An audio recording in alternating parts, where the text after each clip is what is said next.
సర్దుకుపోవడం, మౌనంగా ఉండడం, కోపాన్ని అణుచుకోవడం ఇవన్నీ ఎలా సాధ్యం అంటే, ఒక దంపతులు చాలా అన్యోన్యతకు రూపంగా ఉన్నారు. 50 ఏళ్ల వారి దాంపత్య జీవితంలో ఎటువంటి పోట్లాటలు లేవు.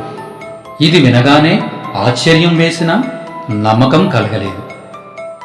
భార్య తీవ్ర అనారోగ్యంతో తన తనువును చాలించే సమయంలో భర్త ఆమెను ఒక ప్రశ్న అడిగాడు.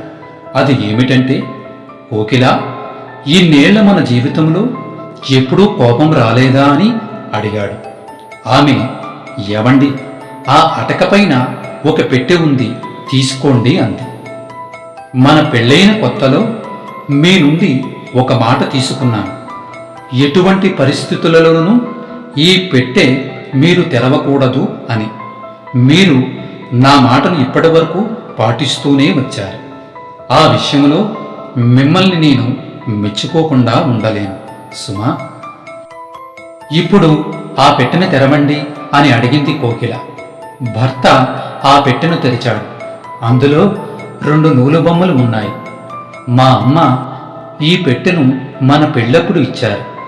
నీ భర్త పైన ఎప్పుడు కోపం వచ్చినా ఆయన పైన కోపాన్ని ప్రదర్శించకు, ఇలా బొమ్మలు వేసిపెట్టు అన్నారు అని చెప్పింది. భర్తకు ఒకటే ఆనందం.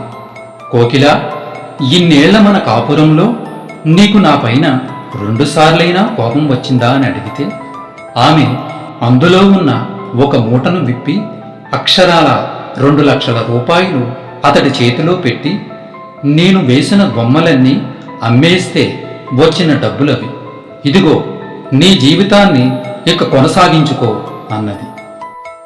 తదుపరి అరచి విడిపోవద్దు, అహంతో కొట్టుకోవద్దు. ఆవేశం, కోపం వచ్చినప్పుడు అల్లా వాటిని ఎలా అణుచుకోవాలో తెలిస్తే కొన్ని బంధాలతో శాశ్వతంగా ఉంటాం అని చెప్పింది కోకిల.